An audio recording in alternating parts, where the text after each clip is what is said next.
Hi guys, welcome to alpha beta. My name is Amar और हम पढ़ने वाले हैं कि अंग्रेजी बोलने की शुरुआत कैसे करें। हमारे पास कुछ बेसिक रूल्स हैं जो हम फॉलो करने वाले हैं और जिनको फॉलो करके हम सीखने वाले हैं अंग्रेजी बोलना। अंग्रेजी सीखना और अंग्रेजी बोलना सीखना दो डिफरेंट कंसेप्ट्स हैं। अगर हम कहें कि मुझे अंग्रेजी आती है, कोई बड़ी बात नहीं है।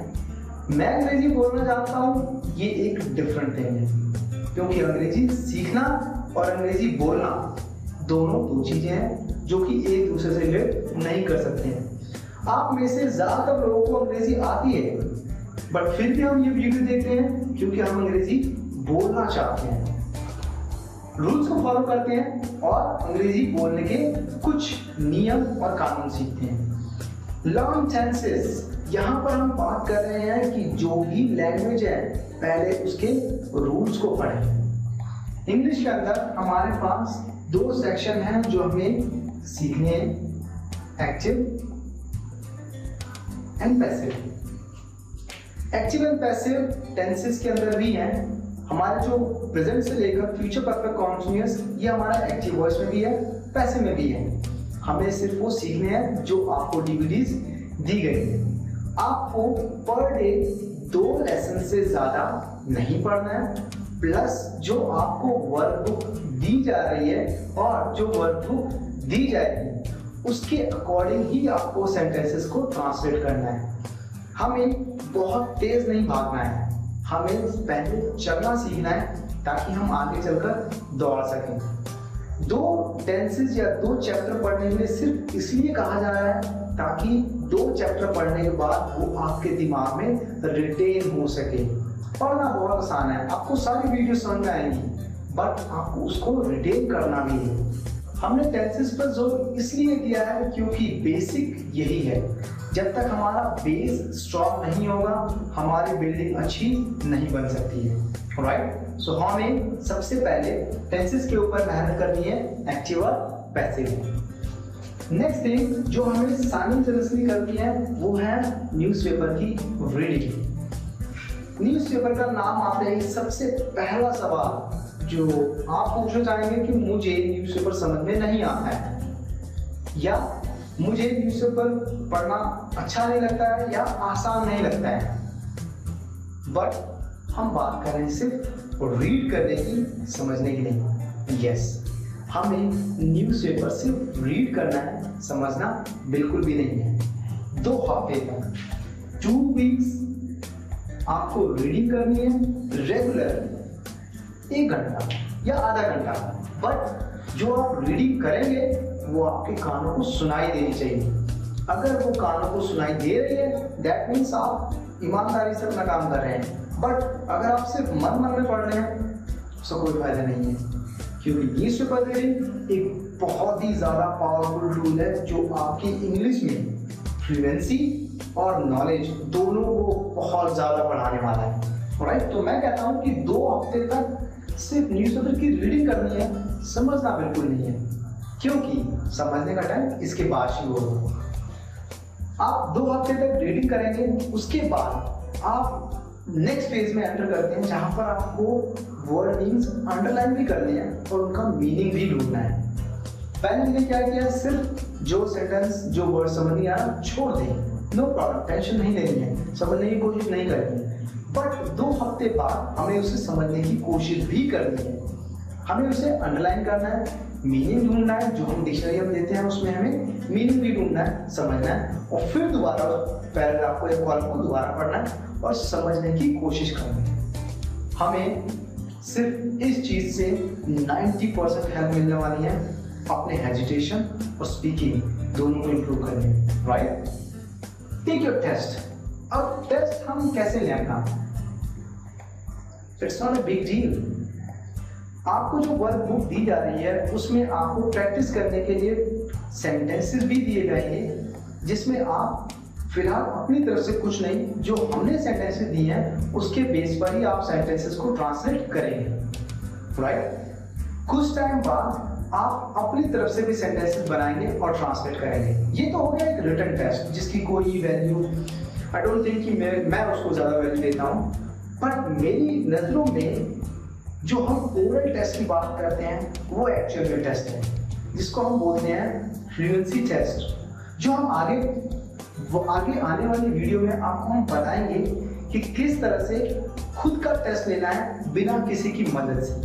राइट, ये हम नेक्स्ट वीडियो में सीखेंगे, क्योंकि वो एक बहुत बड़ा पार्ट है जो आपको समझाना पड़ेगा, वो इस वीडियो में नहीं समझा सकते, क्योंकि हमें बाकी पॉइंट्स पे जोर देना है। नेक्स्ट पे चलते हैं और सीखते हैं फोर्थ पॉइंट। फोर्थ पॉइंट कहता है स्टार्ट स्पीकिंग। एक कॉमन सा सेंटेंस या एक कॉमन सी एडवाइस हर टीचर देता है।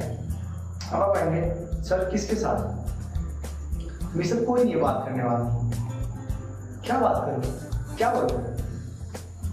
एक बहुत ही कॉमन सा क्वेश्चन है, क्योंकि लोग फ्रीक्वेंटली पूछते हैं कि मेरे पास कोई कंपनी नहीं है, या रादर मैं ये कहूँ कि मेरे पास कोई है नहीं जो मेरे से बात कर सके।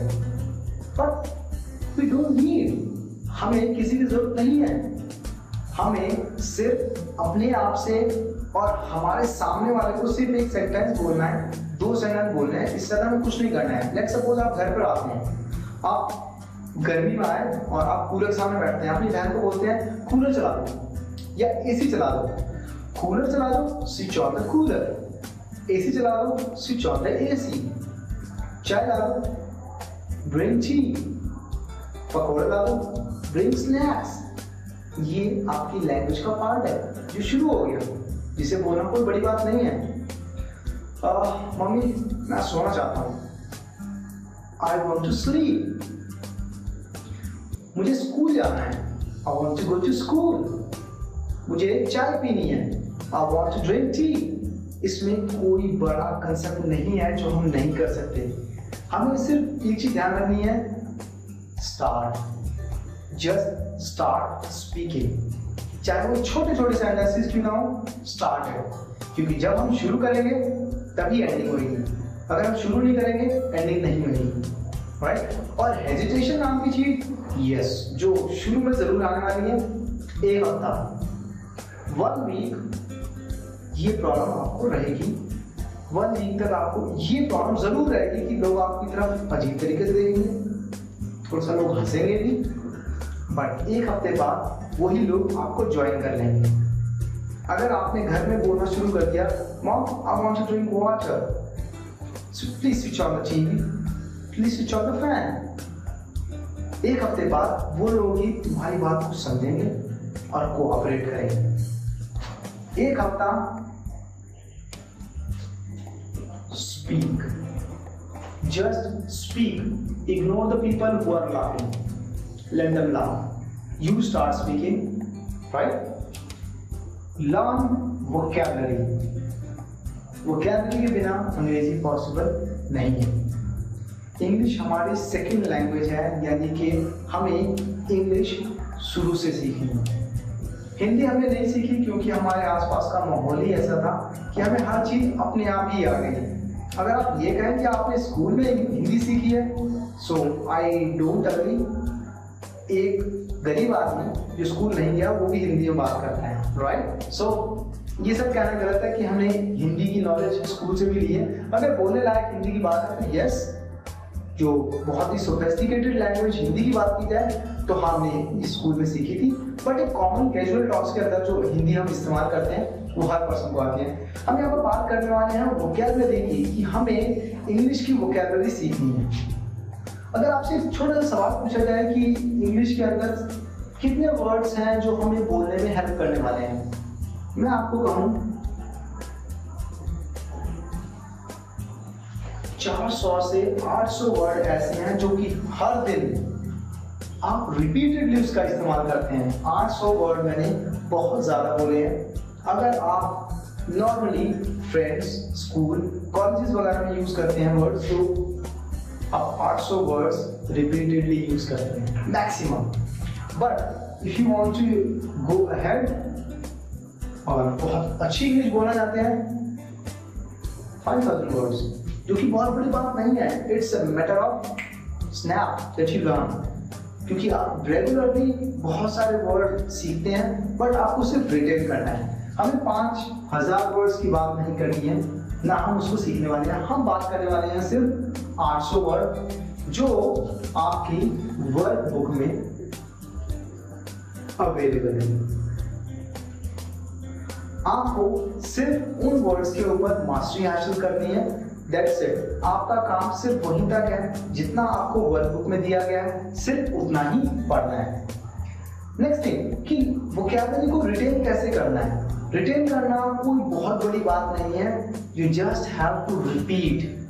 कैसे रिपीट करना है? अपने सेंटेंसेस के अंदर, अपने बोलने के अंदर। जो भी वर्ड आपने पढ़ लिया, जो भी फ्रेज आपने पढ़ लिया, इडियम आपने पढ़ लिया, उसको रेगुलर इस्तेमाल में लाना है। और इस्तेमाल में लाना कोई बड़ी बात नहीं है, क्योंकि जो आपको वीडियो दिखाई जा रही है और जो लेसन्स आपको दिए जा रहे हैं उसमें इसका इस्तेमाल भी बताया गया है और वो इस्तेमाल करना बहुत आसान है। ये थे हमारे 5 रूल्स जो कि आपके इंग्लिश बोलने में बहुत ज़्यादा हेल्प करने वाले हैं। हम 3rd रूल अभी पढ़ेंगे, जहाँ पर हमने बात करी है टेक योर टेस्ट, और टेस्ट लेना सीखेंगे हम नेक्स्ट वीडियो के अंदर। Till then, thank you for watching and keep learning.